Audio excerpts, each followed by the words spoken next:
오늘 생명의 삶 본문 말씀은 사무엘하 1장 1절에서 16절 말씀입니다. 사울이 죽은 후에 다윗이 아말렉 사람을 쳐 죽이고 돌아와 다윗이 시글락에서 이틀을 머물더니 사흘째 되던 날에 한 사람이 사울의 진영에서 나왔는데 그의 옷은 찢어졌고 머리에는 흙이 있더라. 그가 다윗에게 나아와 땅에 엎드려 절하매 다윗이 그에게 묻되 너는 어디서 왔느냐 하니 대답하되 이스라엘 진영에서 도망하여 왔나이다 하니라. 다윗이 그에게 이르되 일이 어떻게 되었느냐 너는 내게 말하라. 그가 대답하되 군사가 전쟁 중에 도망하기도 하였고 무리 가운데에 엎드려져 죽은 자도 많았고 사울과 그의 아들 요나단도 죽었나이다 하는지라. 다윗이 자기에게 알리는 청년에게 묻되 사울과 그의 아들 요나단이 죽은 줄을 네가 어떻게 아느냐. 그에게 알리는 청년이 이르되 내가 우연히 길보아 산에 올라가 보니 사울이 자기 창에 기대고 병거와 기병은 그를 급히 따르는데 사울이 뒤로 돌아 나를 보고 부르시기로 내가 대답하되 내가 여기 있나이다 한즉 내게 이르되 너는 누구냐 하시기로 내가 그에게 대답하되 나는 아말렉 사람이니이다 한즉 또 내게 이르시되 내 목숨이 아직 내게 완전히 있으므로 내가 고통 중에 있나니 청하건대 너는 내 곁에 서서 나를 죽이라 하시기로 그가 엎드러진 후에는 살 수 없는 줄을 내가 알고 그의 곁에 서서 죽이고 그의 머리에 있는 왕관과 팔에 있는 고리를 벗겨서 내 주께로 가져왔나이다 하니라.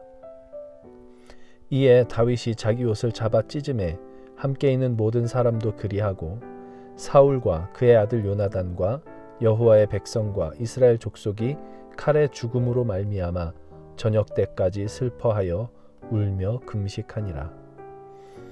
다윗이 그 소식을 전한 청년에게 묻되 너는 어디 사람이냐 대답하되 나는 아말렉 사람 곧 외국인의 아들이니이다 하니 다윗이 그에게 이르되 네가 어찌하여 손을 들어 여호와의 기름 부음 받은 자 죽이기를 두려워하지 아니하였느냐 하고 다윗이 청년 중 한 사람을 불러 이르되 가까이 가서 그를 죽이라 하매 그가 치매 곧 죽으니라.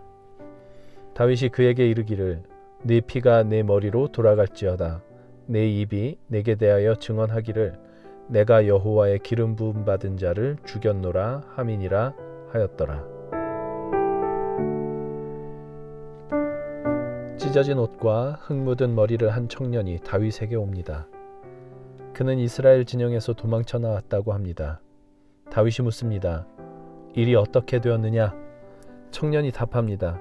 군사들이 도망도 치고 죽기도 많이 죽었는데 이스라엘의 왕 사울과 그의 아들 요나단도 죽었습니다. 다윗이 다시 묻습니다. 사울과 요나단이 죽은 줄을 네가 어떻게 아느냐? 청년이 답하기를 큰 부상을 당해 더 이상 움직일 수 없는 사울이 자기를 죽여달라 해서 자기가 죽였다고 합니다. 사실 사울은 전장에서 스스로 목숨을 끊었습니다. 이 청년은 거짓말을 하고 있는 것입니다. 왜 그런 거짓말을 했는지는 쉽게 짐작할 수 있습니다. 사울은 계속해서 다윗을 죽이려 했고 다윗은 사울에게서 도망쳐 다니는 그런 관계였습니다. 그러니 사울이 죽는다는 것은 다윗에게 큰 기쁨의 좋은 소식이 될 것이고 그런 사울을 자신이 죽였다고 하면 다윗이 기뻐하며 큰 보상을 줄 거라는 생각으로 그런 거짓말을 했을 것입니다. 그러나 상황은 정반대로 흘러갔습니다. 다윗은 사울의 죽음에 대해 기뻐하기는커녕 오히려 자기 옷을 잡아 찢으며 슬퍼하였고 사울의 죽음을 전한 그 청년에게 분노하며 결국 그에게 사형을 집행해버립니다. 다윗이 그 청년에게 분노한 이유는 단 하나였습니다. 그가 여호와의 기름 부음 받은 자를 죽였기 때문입니다. 다윗은 자신을 죽이려 하는 사울을 피해 도망다녔지만 그 와중에 사울을 죽일 수 있는 결정적인 기회가 2번이나 있었습니다. 그러나 다윗은 사울을 죽이지 않았습니다. 그 이유는 사울이 여호와의 기름 부음 받은 자였기 때문입니다. 곧 다윗은 철저하게 하나님의 주권을 인정하고 있었던 것입니다. 하나님께서 기름 부으셨다는 것은 하나님께서 그를 왕으로 세우셨다는 것인데, 그러한 하나님의 뜻을 따라 왕으로 세운 왕을 그 왕이 자신을 괴롭게 한다는 이유로 그 하나님의 뜻을 거스를 수는 없다. 이것이 다윗이 여호와의 기름 부음 받은 자를 죽일 수 없었던 이유였던 것입니다. 그런데 한 청년이 와서 그 여호와의 기름 부음 받은 자를 죽였다고 하니 다윗이 분노하는 것입니다. 이 다윗의 분노는 기름 부음 받은 자를 죽였다라는 사실에 대한 분노였고, 결국 그것은 하나님의 주권을 거스름에 대한 분노였습니다. 그래서 그 청년을 죽여버리고 맙니다. 그런데 훗날 이 기름 부음 받은 자를 죽이는 일이 또 벌어지게 됩니다. 유대인들이 하나님의 기름 부음 받은 종 메시아 예수 그리스도를 십자가에 못 박아 죽였던 것입니다.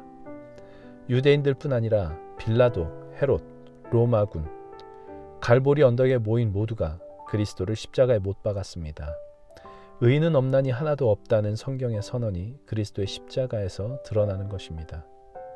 그러니 누가 이 십자가 사건에서 자유로울 수 있겠습니까? 그리스도의 십자가는 의인은 없나니 하나도 없는 이 세상, 그리고 우리의 죄인됨을 드러냅니다. 성경은 예수께서 십자가에 달리신 것은 우리가 아직 죄인 되었을 때에 그리하셨다고 증언합니다. 곧 우리의 죄 때문에 예수께서 십자가에 달리신 것입니다. 유대인뿐만 아니라 빌라도와 헤롯, 로마군 뿐만 아니라 우리도 예수님을 십자가에 못 박았습니다. 하나님의 기름 부음 받은 종을 죽였습니다. 오늘 말씀은 다윗을 통해 하나님의 기름 부음 받은 종을 죽인 자들에 대하여 사형을 선고하고 있는 것이 아닌가, 그런 생각이 듭니다. 생각해보면 우리는 오늘 말씀에 나오는 아말렉 청년과 많이 닮아 있습니다. 그는 자기가 다윗이라면 사울의 죽음에 대해 당연히 기뻐할 것이라 생각합니다. 이러한 판단은 하나님의 뜻이 아닌 순전히 인간적인 판단이었습니다. 그러한 판단 하에 자기에게 이득이 되는 것이라면 거짓말도 서슴지 않습니다. 그래서 이 청년은 죽습니다. 어쩌면 그가 실제로 사울을 죽인 것은 아니었지만 지금 그가 하는 행동들이 하나님의 주권을 거스르는, 그래서 여호와의 기름 부음 받은 자를 죽이는 것과 방불한 것이었기에 그에 상응하는 대가를 치른 것일지도 모릅니다. 그리고 이 아말렉 청년과 별반 다르지 않은 죄인들, 하나님의 주권을 인정치 아니하는 자들, 그래서 하나님의 기름 부음 받은 종 메시아를 십자가에 못 박은 자들을 다윗의 입을 통해 고발하고 있습니다. 여호와의 기름 부음 받은 자를 죽였노라. 우리의 모습입니다. 감사하게도 하나님은 의인이 아니라 죄인을 부르러 오셨다고 합니다. 자기의 죄인됨을 알고 자복하는 자, 자기는 의원이 필요한 병자임을 인정하는 자를 부르시고 구원하시기 위하여 예수께서 오셨습니다. 그리고 그 구원의 방식이 놀랍게도 우리가 그분을 못 박아 죽였던 십자가라고 합니다. 우리가 아직 죄인 되었을 때에 그리스도께서 우리를 위하여 죽으심으로 하나님께서 우리에 대한 자기의 사랑을 확증하셨다라고 성경은 증언합니다. 이 일은 자기의 죄인됨을 깨닫고 회개하기 전에 이미 하나님께서 이루신 일이지만 자기의 죄인됨을 깨닫고 회개하여 돌이켜야만 알 수 있는 진리입니다. 오늘 우리의 삶에 아말렉 청년과 같은 모습이 드러나는 곳은 어디일까요? 하나님의 주권을 거스르고 내 뜻대로 살고자 하는 영역은 어디일까요? 그리하여 그리스도를 십자가에 다시 못 박는 우리의 삶의 자리는 어디일까요? 다윗의 입을 통해 여호와의 기름 부음 받은 자를 죽였노라, 하나님의 주권을 짓밟았노라 라고 말씀하시며 하나님이 분노하십니다. 빨리 그 자리에서 돌이켜 회개함으로 우리가 아직 죄인 되었을 때에 그리스도의 십자가로 보이신 하나님의 그 사랑을 맛보아 아는 자리로 나아갈 수 있는 저희들 되면 좋겠습니다. 하나님, 여호와의 기름 부음 받은 자를 죽였노라 라는 다윗의 말을 통해 우리 자신을 돌아봅니다. 혹 우리가 하나님의 주권을 거스르고 있지는 않은지 돌아봅니다. 그런 부분이 있다면 어서 빨리 우리 하나님께로 돌이킬 마음을 우리에게 주시고, 그 돌이킨 자리에서 우리가 아직 죄인 되었을 때에 그리스도를 십자가에 못 박으심으로 확증하여 주신 우리 하나님 아버지의 사랑을 만나고 누릴 수 있게 하여 주옵소서. 예수님의 이름으로 기도합니다. 아멘.